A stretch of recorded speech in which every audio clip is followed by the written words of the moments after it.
Back live, as you can see at 10th and Douglas, the procession begins to head toward the Iowa side of the Missouri River. Police officers on motorcycles have begun the escort. Let's go ahead and listen in if we can.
As you can see, the procession continues. This would presumably be family and close friends. We saw the hearse pass by moments ago on its way to St. Joseph's Cemetery. You see police officers standing at attention. Notice the respect the citizens are paying. Many are standing upright, standing at attention as well. Very solemn, in silence, observing this tremendous ceremony with great dignity and respect for the officer who died and her family, and police officers who are part of this procession. You saw the limos there. As Craig mentioned, those were likely family members or close friends who were going with the hearse, and now other vehicles, law enforcement vehicles, and just other people supporting this route. Live picture from I-480. As you can see, the procession is heading over the Missouri River from Omaha into Council Bluffs, Iowa. This, no doubt, will take quite a long time. We've got hundreds of cars that are part of this procession. From there, the route will take them onto Broadway, then East Kingsville Boulevard, then arriving at St. Joseph's Cemetery. Officer Kerrie Orozco, the procession for her, the celebration of her life, the tribute to her duty and service as an Omaha police officer killed in the line of duty last week, continues in tremendous fashion. And here's our look at the cemetery. This is a look at the cemetery, St. Joseph's Cemetery in Council Bluffs. You can see the flag right there.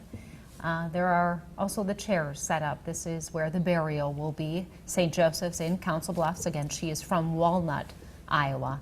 Officer Kerrie Orozco. Final resting place, as you saw there, now back to the 480. You can see the number of police vehicles, from motorcycles to cars to SUVs, all riding over the bridge.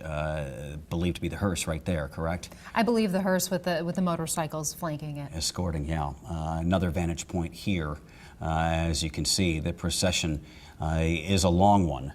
453 cars. Now, once at the cemetery, there will be a ceremony there, including a mounted patrol, honor guards, bagpipes will be playing, drums as well, a 21-gun salute.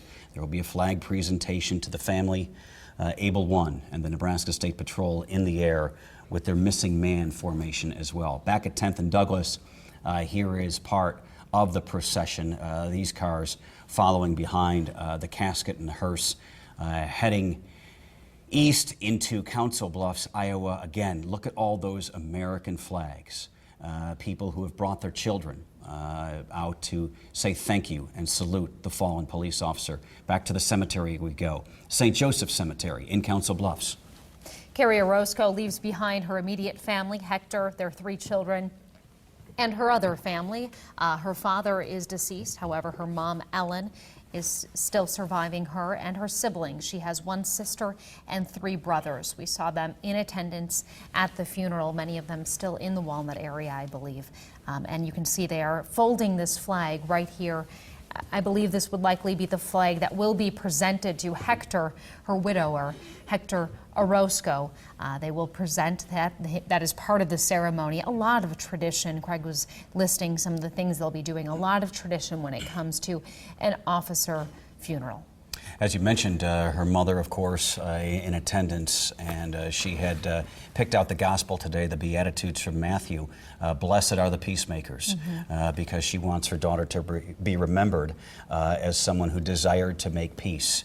And her mother found it appropriate that that be the gospel today, that Omaha lays to rest someone who was interested in keeping the peace and did that and went far beyond just being a police officer. We talked about her involvement with the Boys and Girls Club, with the Special Olympics.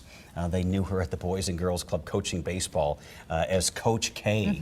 Her players were in attendance at St. John's to say goodbye, and Chief Schmatter said it so perfectly. He said, hopefully, once we lay Kerrie Orozco to rest, he wants everybody to see a little bit of Kerrie in all Omaha police officers, because she cast a wide shadow with her behavior as a professional police officer, but as a community-minded citizen who took it upon herself in her spare time to make Omaha and their surrounding community a much better place. A Catholic service for Officer Kerrie Orozco. We heard from Father Bond. We've also heard from her former partner, Kevin Weiss, talking about how at times she would pray in her squad. Faith, obviously, an important part of her life. Her former partner, Kevin Weiss, said he took some comfort in that, knowing that Kerrie was going to heaven. So obviously the Catholic faith, something strong in her life and likely her family's life as they deal with this today.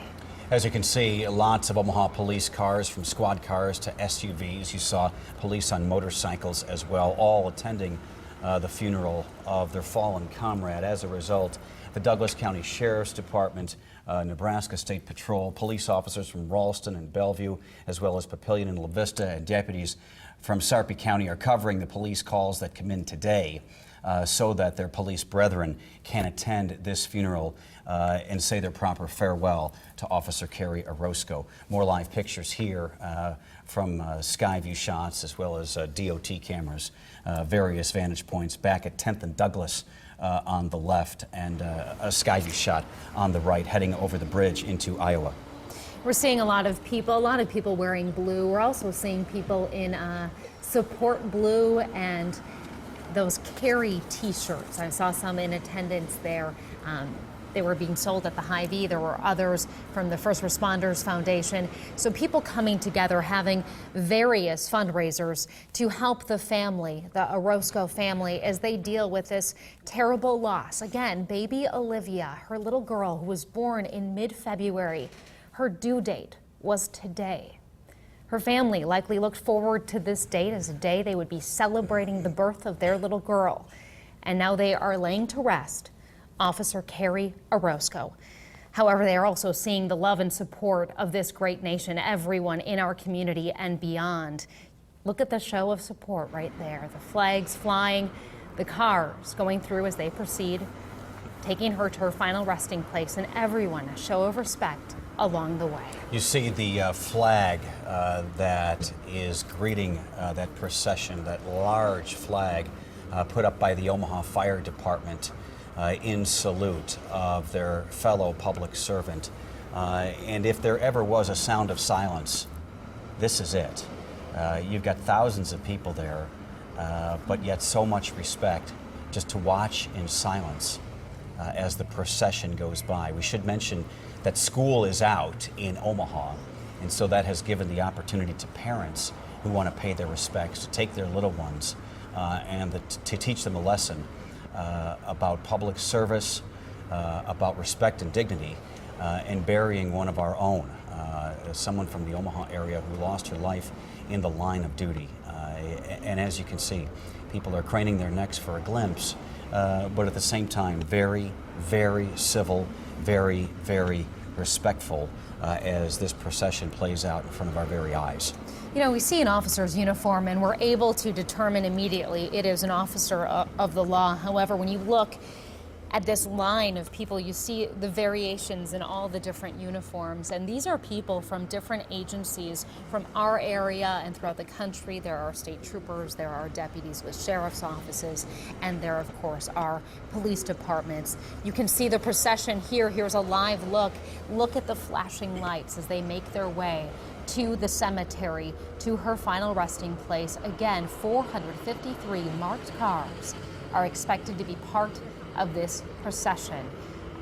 Beautiful, moving tribute, showing the support of this community, the support of law enforcement.